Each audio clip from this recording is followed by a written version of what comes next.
sini kami dari kelompok 1 akan memaparkan hasil dari mini riset kami yang berjudul Analisis Kesulitan Guru dalam Mengorganisasikan Pembelajaran IPS Terpadu di salah satu SMP di wilayah Kabupaten Deli Serdang. Nah, di sini kami akan menjelaskan rumusan masalah kami. Ada dua. Yang pertama itu adalah faktor apa saja yang menyebabkan materi sulit diajarkan di sekolah tersebut. Yang kedua itu apa upaya yang dilakukan guru untuk mengatasi kesulitan yang dihadapi oleh siswa. Nah, di sini kami juga akan menyampaikan solusi kami yang sekiranya menurut kami efektif diterapkan terhadap siswa. Jadi berikut penjelasannya. Laporan mini riset yang berjudul Analisis Kesulitan Guru dalam Mengorganisasikan Pembelajaran IPS Terpadu membahas berbagai tantangan yang dihadapi guru dalam melaksanakan pembelajaran IPS yang terdiri atas 4 bidang utama, yaitu sejarah, geografi, ekonomi, dan sosiologi. Secara ideal, IPS terpadu bertujuan memberikan pemahaman menyeluruh kepada siswa mengenai kehidupan sosial dalam konteks ruang dan waktu. Namun, dalam praktiknya, guru mengalami banyak kendala, terutama pada materi kesejarahan yang dianggap sulit, membosankan, dan penuh hafalan. Siswa cenderung kesulitan memahami peristiwa seperti G30 SPKI, kolonialisme, peperangan, dan liberalisme karena materi tersebut bersifat abstrak, jauh dari pengalaman nyata, serta menuntut kemampuan berpikir tingkat tinggi. Penelitian ini dilakukan menggunakan pendekatan kualitatif deskriptif dengan subjek penelitian seorang guru IPS dan beberapa siswa SMP. Data diperoleh melalui wawancara, observasi, dan dokumentasi. Hasil penelitian menunjukkan bahwa kesulitan terbesar terletak pada pengajaran materi kesejarahan karena bersifat abstrak dan minim dukungan media pembelajaran. Pada bidang geografi, siswa kesulitan memahami konsep skala dan letak geografis, dan pada sosiologi, siswa kesulitan memahami konsep norma dan perubahan sosial. Sedangkan pada bidang ekonomi, kendala muncul karena banyak istilah teknis dan konsep teoritis yang sulit diterapkan dalam kehidupan nyata. Ilmu pengetahuan sosial atau IPS merupakan suatu mata pelajaran yang dirancang untuk membantu peserta didik dalam memahami kehidupan sosial manusia dari berbagai dimensi seperti ruang, waktu, ekonomi, politik, dan budaya. Di tingkatan SMP, IPS diajarkan secara terpadu, yang berarti berbagai disiplin ilmu sosial seperti geografi, sejarah, ekonomi, dan sosiologi yang dipadukan menjadi satu kesatuan tema pembelajaran yang utuh. Tujuan dari pembelajaran IPS terpadu ini adalah agar siswa memperoleh pemahaman yang menyeluruh tentang fenomena sosial serta mampu berpikir kritis, kreatif, dan bertanggung jawab dalam menghadapi berbagai masalah sosial di masyarakat. Jadi, pembelajaran IPS terpadu tidak hanya berorientasi pada pengetahuan yang faktual, tetapi juga menekankan pada pengembangan keterampilan berpikir, nilai moral, dan sikap sosial. Guru diharapkan mampu mengaitkan konsep-konsep sosial dengan kehidupan nyata siswa agar pembelajaran lebih bermakna dan tidak sekedar hanya hafalan saja. Dalam konteks ini, pembelajaran IPS terpadu sangat berfungsi sebagai sarana pembentukan karakter bangsa melalui pemahaman nilai perjuangan, keadilan, gotong royong, dan tanggung jawab sosial. Selanjutnya itu ada faktor penyebab materi sulit diajarkan dan upaya guru dalam mengatasi permasalahan pembelajaran IPS di kelas. Berdasarkan hasil wawancara kami di salah satu sekolah SMP di wilayah Kabupaten Deli Serdang, diketahui bahwa salah satu faktor utama penyebab kesulitan dalam pembelajaran IPS ini adalah kompleksitas materi. terutama pada bidang sejarah dan juga geografi. Materi sejarah dianggap paling sulit dipahami oleh siswa dibandingkan bidang lain seperti ekonomi dan juga sosiologi. Nah, hal ini disebabkan oleh karakteristik sejarah yang bersifat abstrak dan menuntut kemampuan imajinasi untuk memahami peristiwa masa lalu. Nah, siswa sering mengalami kesulitan ketika harus mengaitkan peristiwa masa lampau dengan masa kini. Misalnya dalam topik kesejarahan seperti G30 PKI, peperangan, ataupun kolonialisme dan juga imperialisme. Nah, selain kompleksitas materi, keterbatasan sarana dan juga prasarana menjadi faktor dominan yang mempengaruhi efektivitas pembelajaran. Nah, di sekolah tersebut juga infokus hanya terdapat 2, sementara kelas yang ada cukup banyak sehingga tidak memungkinkan untuk berbagi dengan kelas lain atau bergantian karena keterbatasan waktu juga. Sehingga penggunaan alat bantu visual seperti video atau presentasi PPT tidak bisa dilakukan secara merata. Nah, keterbatasan alat peraga seperti peta, globe atau media visual lainnya juga membuat siswa sulit memahami konsep abstrak, terutama dalam bidang geografi, di mana dalam bidang geografi siswa sering kesulitan dalam memahami skala peta atau perbandingan, di mana skala peta tersebut memerlukan kemampuan berhitung dan juga perbandingan. Selain itu, materi tentang letak geografis Indonesia juga sulit dipahami karena bersifat abstrak dan menuntut daya visualisasi tinggi tanpa dukungan media peta dan juga globe yang memadai. Buku teks yang digunakan juga bersifat terpadu dan umum sehingga kurang memadai dalam setiap cabang ilmu IPS. Nah, di sisi lain, metode pembelajaran yang cenderung masih didominasi oleh ceramah turut membuat siswa pasif dan cepat kehilangan fokus. Guru seringkali terpaksa memilih materi yang paling mudah disampaikan karena keterbatasan waktu belajar dan beratnya cakupan materi IPS terpadu. Nah, untuk mengatasi berbagai kendala tersebut, guru melakukan beberapa strategi agar pembelajaran IPS tetap aktif dan menarik. Salah satu langkah yang diterapkan adalah dengan menggunakan metode pembelajaran variatif seperti role playing atau bermain peran dan juga storytelling atau bercerita. Nah, maksud dari bermain peran ini adalah siswa diajak membuat skenario. Nah, dibentuklah sebuah kelompok kecil yang nantinya akan dibuat peran masing-masing.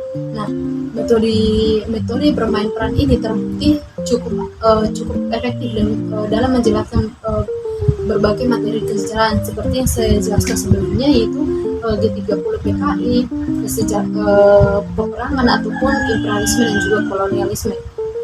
Nah, karena siswa dapat merasakan langsung suasana peristiwa masa lalu melalui peran yang mereka mainkan.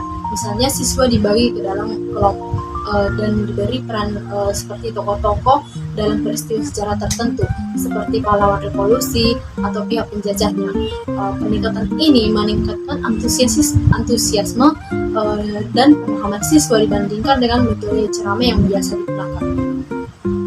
Nah, selain itu, guru juga memanfaatkan media pembelajaran sederhana seperti peta, globe, gambar, atau sketsa di papan tulis. Nah, walaupun fasilitas yang terbatas tadi, guru berupaya mengatasi kekurangan tersebut dengan mendorong siswa mencari referensi tambahan atau video pembelajaran secara mandiri dari rumah. Misalnya, siswa diberi tugas dengan membuat gambar, atau mereka disuruh untuk menggambar sebuah peta yang nantinya akan dipaparkan di depan kelas. Nah, hal ini menjadi poin untuk siswa tersebut juga. Nah, di sisi lain, guru juga berharap supaya kurikulum IPS ke depannya memberikan porsi yang lebih seimbang antar bidang ilmu, misalnya dengan memisahkan materi sejarah, geografi, ekonomi, dan juga sosiologi seperti halnya pada jenjang SMA. Dengan demikian, guru dapat lebih fokus mengajarkan materi secara mendalam sesuai bidangnya masing-masing. Nah, sementara siswa dapat lebih memahami substansi dari setiap cabang ilmu sosial. Dari permasalahan yang telah dijelaskan, maka kami dapat mengambil suatu keputusan untuk memberikan sebuah solusi yang sekiranya dapat membantu siswa-siswi di SMP yang berada di salah satu kabupaten Deli Serdang tempat kami melakukan mini riset. Maka kami dapat memberikan solusi, yaitu yang pertama yaitu memberikan media scrapbook IPS terpadu, yang dimana scrapbook ini dasarnya merupakan kegiatan menyusun sebuah buku kreatif yang berisi gambar, peta, tulisan, serta bagaimana hiasan menarik yang membentuk sebuah cerita atau menggambarkan konsep tertentu. Biasanya scrapbook ini digunakan untuk mendokumentasikan kenangan atau peristiwa penting dengan cara visual yang menarik. Nah, dalam konteks pembelajaran IPS, scrapbook ini dapat dimanfaatkan sebagai media pembelajaran visual yang sangat efektif. Nah, melalui perpaduan antara teks, gambar, dan juga elemen artistik lainnya, siswa dapat memahami konsep-konsep IPS yang abstrak dengan cara yang lebih konkret dan menyenangkan. Dengan demikian, scrapbook bukan hanya sekedar karya seni, tetapi juga alat bantu edukatif yang menumbuhkan kreativitas serta memperdalam pemahaman siswa terhadap keterpaduan materi IPS mencakup sejarah, geografi, ekonomi, dan sosiologi antropologi secara menyeluruh. Nah, tujuan dari pembuatan scrapbook ini yaitu yang pertama, dapat membantu siswa dalam memahami konsep abstrak yang ada dalam pembelajaran IPS, seperti peristiwa sejarah, sistem ekonomi, atau ideologi bangsa melalui tampilan visual berupa gambar, peta, dan ilustrasi yang menarik. Kemudian yang kedua yaitu untuk mengintegrasikan keempat bidang IPS. Nah, seperti sejarah, geografi, ekonomi, sosiologi, antropologi ke dalam satu media visual, sehingga keterkaitan antar bidang dapat terlihat secara nyata. Kemudian yang ketiga yaitu meningkatkan kreativitas dan partisipasi siswa, karena dalam proses pembuatannya mereka terlibat langsung dalam memilih, menempel, menulis, dan menghias halaman scrapbook. Nah, yang keempat yaitu menumbuhkan minat dan motivasi belajar, sebab media yang berwarna, estetik, dan dapat disentuh langsung membuat siswa lebih antusias dalam belajar. Kemudian yang kelima yaitu menjadi alternatif media pembelajaran yang murah, sederhana, dan praktis, terutama bagi sekolah dengan keterbatasan sarana teknologi. Nah, yang berikutnya yaitu cara pembuatan scrapbook IPS. Nah, langkah-langkahnya, yang pertama itu kita dapat menyiapkan bahan utama berupa kertas tebal, karton warna, atau map folder. Nah, sebagai halaman dasar scrapbook itu sendiri. Kemudian yang kedua itu kita dapat menentukan tema IPS terpadu yang akan kita sajikan ke dalam scrapbook tersebut. Misalnya perubahan kehidupan masyarakat dari dulu hingga sekarang.